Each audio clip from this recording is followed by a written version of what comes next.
trabajo.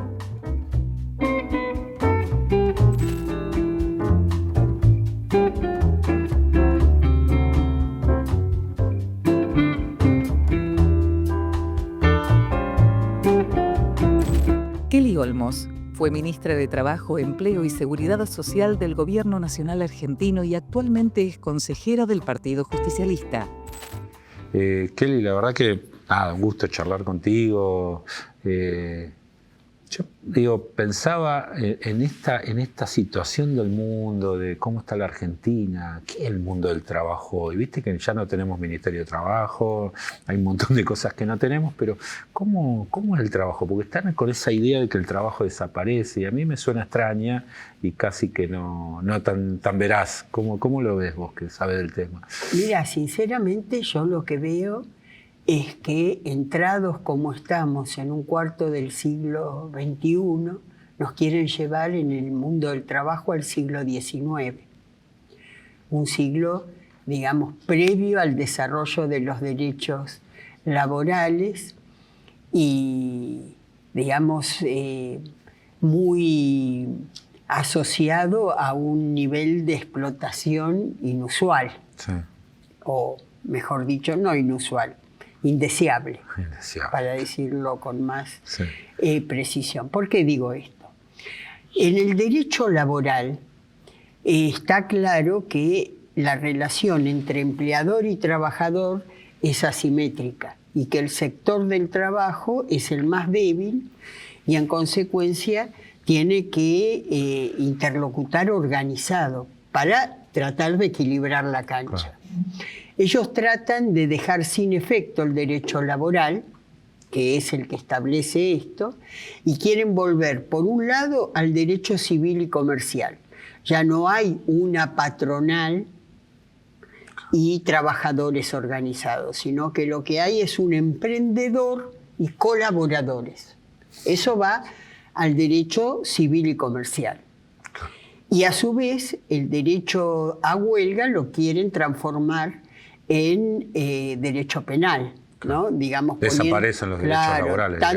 Desaparecen los derechos laborales y cuando desaparece y se debilita la organización gremial y desaparecen los derechos laborales, claramente lo que estamos hablando es maximización de ganancia y maximización de explotación. Por eso vos habrás visto que cuando hablan las nuevas formas del trabajo, en realidad lo que intentan es invisibilizar a la patronal. Claro. No hay patrones. No, claro. Estamos trabajando para una plataforma. Claro. Transforman la mediación, que es la plataforma, como si la mediación fuera la patronal, como si no hubiera un propietario o un sistema de propiedad de esa plataforma que lo diseña, que lo establece y que además se queda con la ganancia. Totalmente. Entonces, es muy importante decir, bueno, sí puede haber nuevas formas de trabajo, pero hay una institucionalidad de la que el peronismo ha sido siempre un enorme impulsor y que a su vez es la institucionalidad que asume la OIT, que es la de la negociación tripartita, donde esas modificaciones se tienen que metabolizar y transformar en nuevas normas, etc. Lo que no puede desaparecer es el marco de la relación laboral y el reconocimiento a los derechos, a la simetría, a la necesidad y al impulso a la organización para que haya más equidad. Es un fenómeno mundial ¿no? Es un fenómeno de Argentina. Lo que pasa es que nosotros tuvimos antecedentes que nos ponen en situaciones distintas, ¿no? Totalmente de acuerdo. ¿Y qué va a pasar con los gremios? ¿Cómo visualizás esto? Porque viste que también está que todos le decimos a los demás lo que tienen que hacer y en realidad son los propios gremios que deberían decidir, ¿no? Mirá, la Argentina conserva todavía una organización gremial que es ejemplar en relación a lo que ha pasado en el resto del mundo, donde efectivamente, como vos decís... Está todo atomizado. Está muy debilitado la organización gremial. El año pasado en OIT se volvió a discutir el derecho de huelga. ¿Por qué? Porque como vos bien señalás, esto es un proceso mundial, que algunos llaman tecnofeudalismo, yo lo llamo tecno-oligarquía. Bueno, también algunos los llaman así, sí. Yo adhiero a esa posición, la de la tecno-oligarquía, que se ve a sí mismo muy pocas manos, sobre todo después de la pandemia, eso se concentró todavía más. Se ven como dueños de la humanidad, determinantes de quién va a trabajar, quién no, y están construyendo una sociedad mundial cada vez más fracturada entre una élite, digamos, que va a tener acceso a derechos y a privilegios, y digamos, y otro plano que está llevado a ser mano de obra barata. Y excluidos. Completamente. Y eso es lo que a mí más me preocupa del actual gobierno argentino. Cómo acelera en ese sentido. Porque si vos desfinanciás la educación pública, desfinanciás las universidades, desfinanciás el sistema científico-tecnológico, digamos, que son lo que te puede dar ventajas competitivas en ese mundo de desarrollo tecnológico que es cada vez más acelerado. Sí. Digamos, ¿dónde nos estás ubicando? Sí, sí, a merced de los que vienen y manejan. Bueno, hay varias cuestiones, ¿no? El tema de el Paca nuevo, ¿no? Sí. Que plantea una serie norteamericana donde dice que no es necesaria la escuela. Después me enteré que en realidad los que lo hacen es porque creen, empezaron haciendo material para familias que enseñan en sus casas y no manden a los chicos. Bueno, ¿no? Pero vos no te olvides es tremendo. Que el DNU 70, entre las cosas que no fueron aprobadas, pero que incluía, sí. Bueno, exacto, no fueron aprobadas, en definitiva, sí, están vigentes, claro. Sí. Establecía la posibilidad de la desinstitucionalidad educativa, claro, a los 7 años. Tremendo. Sí, yo a los creo 7 años. A 7 años la escuela deja de ser necesario que la familia mande los chicos a la escuela. Sí. Con esa idea individualista. La idea de la virtualidad, claro, incluso en la primaria. En nuestros países pobres, eso quiere decir incentivar la explotación infantil. Claro que no llegan más, esos chicos no llegan. Porque o van a ir a trabajar con los padres, o en algunas barriadas muy humildes van a ser carne de cañón del narcotráfico, el narcomenudeo. Sí, exacto. Vos sabés que le publicamos el año pasado un libro a un autor norteamericano, Jonathan Taplin, que él hizo un estudio sobre 4 personajes, ¿no? Zuckerberg, Elon Musk, Thiel, Anderson, y planteaba estas cosas, ¿no? Cómo iba a ser un nuevo gobierno de Trump y cómo el trabajo iba a desaparecer en el mundo. Entonces Zuckerberg, que está con la historia del metaverso, te iba a vender un casquito donde vos ibas a estar entretenido 8 horas, y que en definitiva eso lo iban a sacar con el salario básico universal. Es decir, una semejanza entre la extrema derecha, ¿no? y la izquierda, de decir, bueno, el salario básico universal te va a servir para que vos le pagues a ellos, porque decís, ¿cómo se financia esto? ¿No? Bueno, ¿lo ves factible esto? Porque lo del metaverso está allá. Es una vocación de esclavización, ¿no? Yo veo eso como una sociedad de esclavos. Un poco lo que vimos recientemente en El Eternauta, claro, cuando veíamos que la gente caminaba como zombie, sí, ¿no? Detrás de esos invasores. Yo la verdad que creo que es un diseño de mundo total. Digamos, ese debate es un debate que se da en la academia y yo lo viví en mi casa, digamos, porque mis hijos me decían, no, pero es muy importante el tema del salario básico universal. Yo le decía, sí, asociado al trabajo. Sí, sí, con otro concepto, no con ese. Claro, con el concepto, sí, digamos, yo tampoco quiero un ser humano que tenga que trabajar 20 horas por día para sobrevivir. No, estamos hablando de un trabajo digno. Totalmente. pero la idea del trabajo como dignidad no puede perderse. Porque la idea es la realidad. El libro se llama El fin de la realidad. Entonces, Claro. lo que plantea es como no hay más realidad, vos vivís una realidad ficticia en un mundo digital, ¿no? Y a partir Y de ellos ahí, te indican todo. claro, te financian cómo vivir ese Te mundo. condicionan. Y vos la realidad ya te alejaste, con lo cual nunca se va a poder modificar. Bueno, y esa realidad se modifica con la socialización. Sí.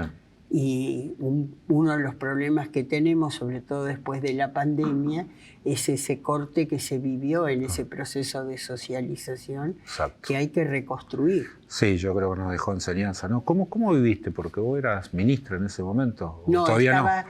Ah, todavía no. Era directora del Banco Vice, directora del banco. Después del vino. Banco Estatal. Pero te tocó una etapa complicada, ¿no? Post pandemia, entonces. ¿Y cómo viviste? ¿Qué conclusiones sacás de ese tema de la...? Bueno, fue muy importante el tema de los convenios colectivos, de las negociaciones tripartitas. Los trabajadores y trabajadoras pudieron volver sobre la base de protocolos que se negociaron entre la patronal y los gremios. Y la verdad que en la Argentina eso funcionó muy bien, muy bien. Pero hubo apoyatura, a pesar de todo, en Argentina, en ese Hay momento... una cultura muy afirmada, pero también no por eso tenemos que dejar de advertir que este es un gobierno muy agresivo y que viene claramente a quebrar esa cultura. Y bueno, hoy tuvimos afortunadamente un pequeño triunfo porque la justicia laboral le otorgó a la CGT la medida cautelar para que los gremios encuadrados en la CGT no fuera de aplicación las restricciones al derecho de huelga que intentó imponer el gobierno en sus últimos DNU. Mirá, leía una nota en estos días que la motosierra mata, ¿no? Lo está pasando con el tema de vialidad y con el tema laboral, de alguna manera, destroza la los vida. jubilados. Y además, mira, ellos mismos, personajes neoliberales, que si los hay, Arriazu claramente es uno, fue el asistente de Martínez de Oz en el diseño de la tablita, el endeudamiento y todo eso, pero le está advirtiendo él a Milei y a su gobierno, ojo, que el proceso de destrucción está siendo muy acelerado. Sí, es muy crítico Arriazu, sí. Y la verdad que llama la atención, ¿no es cierto? Yo pensaba el otro día, la motosierra como figura, vos la usás ¿para qué? Para talar árboles. Cuando talás árboles, tenés que volver a plantar. Ahora, si vos solo talás, genera un desierto y lo que está... Pero es peligrosa, cuando Claro se que es suelta peligroso. la motosierra puede Aparte cortarte te la lastima, cabeza. aparte te lastima. Digo, pero como conceptualmente no hay... Yo creo que la gente empieza a visualizar que no hay una construcción, que por ahí Posterior, puede claro. entender que había cosas que había que cambiarlas, ¿no? Sin duda. Creo que podemos Ese es el discutirlo. justificativo. Y está bien Y hay que cosas... reconocer. Entonces era necesario romper eso. Bien. Pero ¿qué construís a cambio? Creo que ese es el dilema que hoy se empieza a plantear la sociedad, ¿no? Que te empiezan a contar algunos que apoyaban esa postura. ¿Vos lo ves igual o pensás que todavía hay una sociedad dormida o no sé? No, yo creo que todavía hay un acuerdo en relación a lo que está haciendo Milei que a mí me parece excesivo, digamos, aunque minoritario. Sí. Si uno mira, por ejemplo, el resultado de la elección en la ciudad de Buenos Aires, pensemos que Adorni no hizo campaña, que ni siquiera habló en el acto de cierre, que la campaña estuvo afirmada en Milei, que pidió ser plebiscitado prácticamente. Sí. Y aún así sacó solo el 30% de los votos. De una elección con pocos votantes. Con muy pocos votantes, que le permitió ser primero, pero para un plebiscito resulta como algo con sabor muy a poco, digamos. Incluso si vos ves los votos que obtuvieron las otras alternativas de derecha, como por ejemplo el PRO, que fue el gran derrotado, digamos, en esta elección, pero si vos le sumás el PRO, Rodríguez Larreta, el propio UCR, digamos, los que uno ve en el Congreso que siempre le están otorgando al gobierno de Milei la posibilidad de afirmar su sus iniciativas, vos te das cuenta que hay mucha gente de derecha que, como vos bien decís, podría coincidir doctrinariamente con alguno de los planteos, o la mayoría incluso de los planteos, y no quisieron darle el voto directo a él. No. Prefirieron vehiculizar el voto a través de alguna fuerza aliada, convergente, pero no un cheque en blanco a él. Sí. No, es cierto eso. Bueno, el Papa Francisco nos hablaba de que no estamos en un cambio de época, estamos en un fin de época, y tal vez eso siempre es caótico, y por ahí tenemos que sufrir estos estertores, ¿no?, de la política.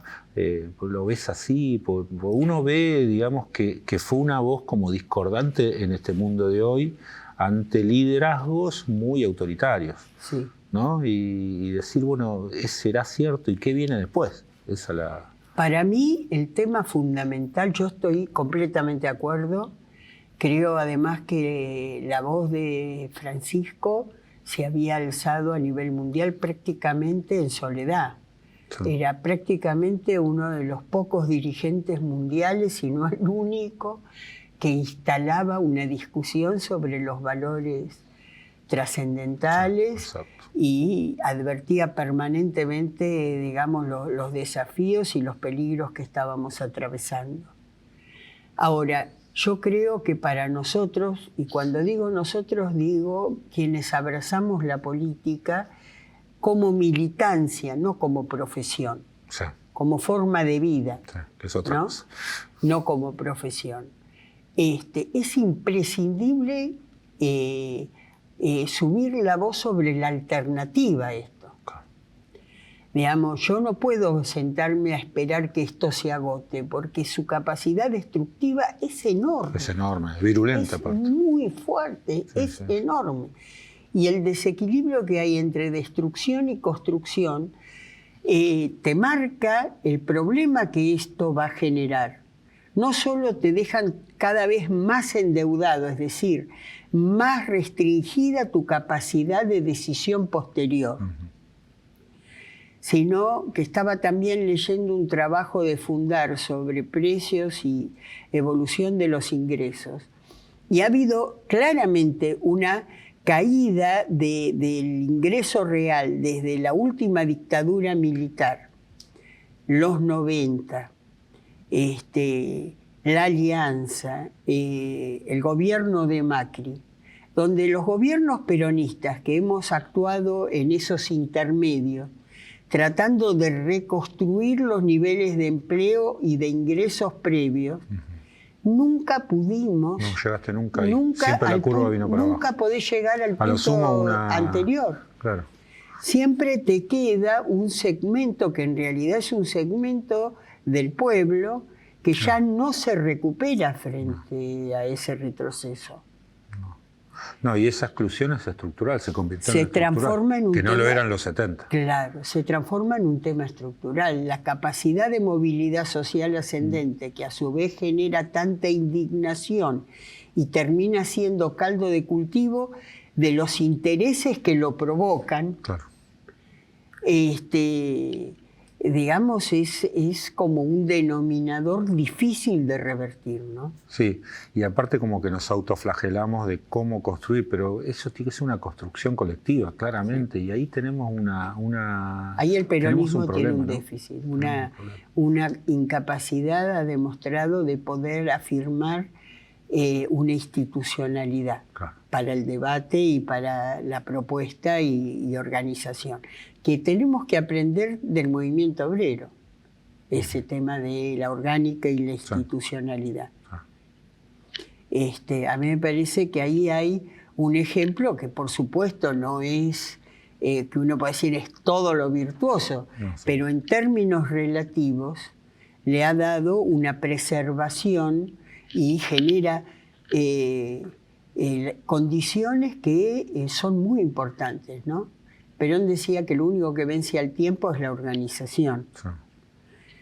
Y a mí me parece que nosotros le tenemos que dar, poner mucho énfasis en el tema de la institucionalidad. Sí. Ya que mencioné a Perón, ¿Puedo plantearte un tema? Por supuesto. Cuando el viejo vuelve en los 70, que para mí, claro, yo soy esa generación, la última que Perón reclutó personalmente. Claro.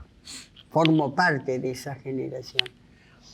El legado que nos dio fue el modelo argentino para el proyecto nacional. Y yo lo que percibo ahí es que él nos dice, ya en ese momento, la democracia liberal y representativa era una condición necesaria, pero ya se veía como insuficiente, claro, para poder responder a las demandas del pueblo. Entonces él formula una propuesta que es el Consejo para el Modelo, exacto, que en definitiva es la posibilidad de construir otros ámbitos institucionales donde discutir el modelo de país, el modelo de sociedad y también, digamos, irlo construyendo, irlo reflexionando, pensando y alcanzando acuerdos claro, que no nos llevaran a la situación que después vivimos del péndulo, claro. que es tan agotador Es para agotador. la sociedad. Sí, perturbador. Vos sabés que me decía la otra vez un compañero, porque charlábamos sobre los sistemas de representación. Claramente hay una insatisfacción democrática en toda la sociedad, con razón, y mucho tiene que ver con la representatividad.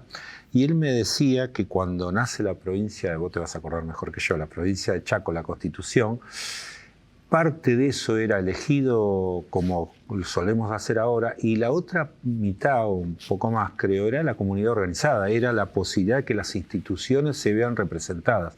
Hoy tenés legislaturas que no representan a toda la sociedad. ¿Quién representa a los jubilados hoy en las cámaras? Y a su vez el sistema de partidos políticos que tenían un rol, hoy lo perdieron.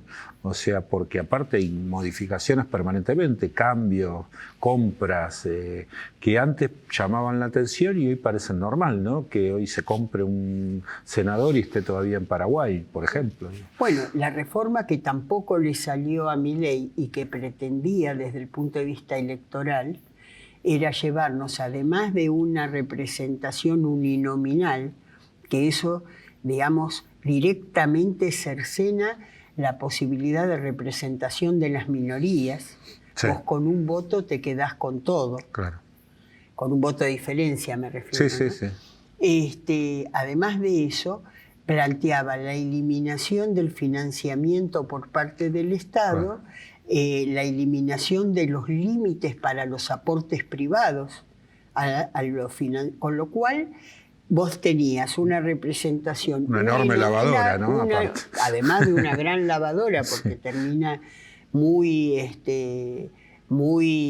tensado, digamos, por dinero que no es limpio, pero aún suponiendo dinero limpio, digamos, vos ibas a tener una representación muy asociada a los poderosos de cada lugar. Claro, exactamente. Sí, sí, Digamos, no tenés a la representatividad. principal actividad de cada lugar o al principal propietario en cada lugar. Exactamente. Así que, digamos, iba a ser el sueño de la oligarquía argentina, Claro. la Argentina gobernada por sus dueños. Claro. Bueno, no estamos muy lejos. Pero vamos todavía Todavía hay marcando alguna conatos, resistencia. claro, hay conatos digamos. de resistencia. Pero es muy importante debatir estos temas que ellos, la verdad, intentaron instalar inmediatamente. Decir que por DNU no se puede modificar el tema, ¿cómo se llama? Electoral. Electoral, ¿no? sí. El sistema electoral.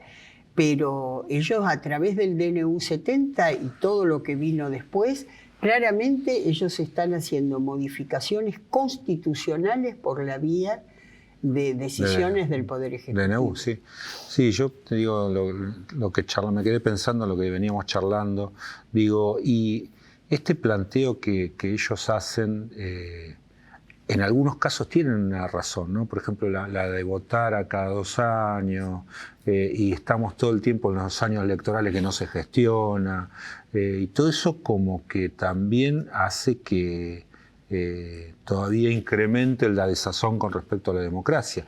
Y con respecto a otro tema, la cuestión de flexibilidad laboral, que siempre está en la agenda, no deberíamos trabajar nosotros con las nuevas tecnologías. Participamos hace poquito de un encuentro de blockchain y demás. Con todas estas nuevas tecnologías, ¿no deberíamos proponer nosotros una modificación eso y no esperar que lo hagan los patrones contra los empleadores, digamos, con otra lógica? Mira, yo creo que no debería haber nada vedado a la revisión y la reflexión. Nada. Ahora, yo afirmo que nosotros tenemos una institucionalidad planteada para ese tema que para mí es perfectible, pero estable y permanente, que es la negociación tripartita. Nosotros nunca nos negamos a las modificaciones. Además, ellos dicen que nuestro sistema es viejo, como si hubiera estado, como si hubiera estado vigente. ¿Me entendés? Cuando se sanciona la ley ¿cómo se llama?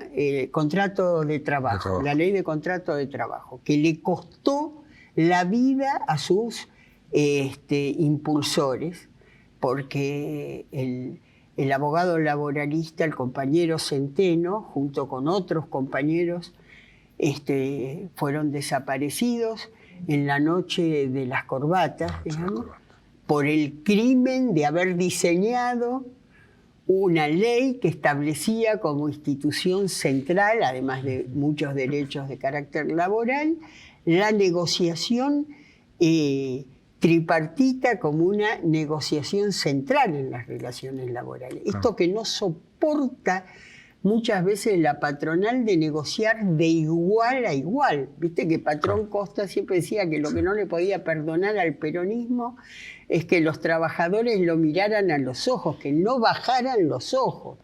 O que vos mires, por ejemplo, una enseñanza ahora se me fue justo el nombre de un ingeniero que formaba parte de los equipos de Keynes, que ya en la década del 50 se preguntaba por qué el sector del capital ganaba plata con las políticas que expandían los salarios y sin embargo siempre favorecían proyectos políticos que iban en contra de esos intereses y muchas veces terminaban perdiendo económicamente. Exactamente. Lo que pasa es que lo que defienden es un sistema de relaciones de poder que no aceptan que los trabajadores puedan sentarse a negociar de igual a igual. No es económico, es verdad. Es una en el fondo es político. Política y social, digamos. ¿No? Entonces, si eso surge de una negociación tripartita, de hecho, yo te quiero decir, en nuestro último gobierno, por ejemplo, hubo convenio colectivo del sector mecánico. Eso te iba a decir, lo de Piñanelli fue un ejemplo. Un ejemplo extraordinario donde un sector que venía orientado a la producción para el mercado interno se reconvirtió para la exportación y lo hizo... Y aceptó las condiciones transitorias. Exactamente. Y hoy, fíjate, y fue exitoso. Y fue muy bueno. Fue muy exitoso. Lo mismo el sector petrolero para favorecer el aprovechamiento de vaca muerta. Incluso el sector de los neumáticos creó una idea, bueno, tenemos que ceder en esta etapa, pero bueno, cuando sea una etapa expansiva queremos tener participación en las ganancias. Y las tuvieron. Y las tuvieron. ¿No? Sí, hay ejemplos que funcionan. Es decir, claro... Y ahora también tenemos ejemplos de lo que no funciona. Fíjate, la industria automotriz se está mudando toda a Brasil. Y sí, ahora otra vez como con Macri, porque esto es lo mismo pero más rápido, como decía el ingeniero. Digamos, ellos están pensando una Argentina preperonista y para eso tiene que ser preindustrial. Una Argentina de mano de obra barata. Eso, cuando vos estás en esas condiciones, la sociedad obviamente pierde conflictividad, es cierto, tiene menos conflictividad, pero también menos virtudes. No, la verdad que sí, es tremendo. Bueno, ya estamos terminando un café, pero bueno, me gustaría que otro día nos sigamos charlando todas estas cosas. Realmente sabés la admiración que te tenemos. Muchísimas gracias. Igualmente, creo que han construido una institución acá que es ejemplar, y yo aspiro a que nosotros podamos defender nuestro sistema universitario porque es una de los grandes capitales que tiene.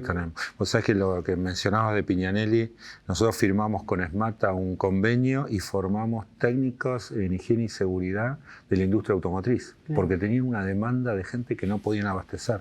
Y ahora estamos viendo si lo podemos seguir o no, porque no hay financiamiento. No hay demanda. No hay demanda no hay demanda y tampoco hay financiamiento. Y tampoco va a haber financiamiento. Porque la destrucción que han hecho del Ministerio de Trabajo se han ensañado especialmente con lo que era la Secretaría de Empleo. Claro, con los programas. Entonces, eliminan, mirá qué cosas, capacitación y recapacitación laboral. Claro. Están eliminando el reconocimiento de capacidades adquiridas en el propio proceso de trabajo. Claro. Que por convenio con las partes patronales y laborales nosotros lográbamos y que ponía en valor, lo que cada trabajador o trabajadora podía hacer, aún no habiéndolo adquirido en la educación formal. Tremendo, sí, me acuerdo tantos programas. Bueno, veremos cómo sigue todo esto. Tenemos que volver rápido. Pero mejores, esta vez sí, hay que... Seguramente. Hay que construir ese proyecto de desarrollo nacional inclusivo, de unidad latinoamericana, porque si no construimos un proyecto de esas características, la verdad que el retroceso es muy doloroso. No, el individualismo nos va a matar, sí, no tengo dudas.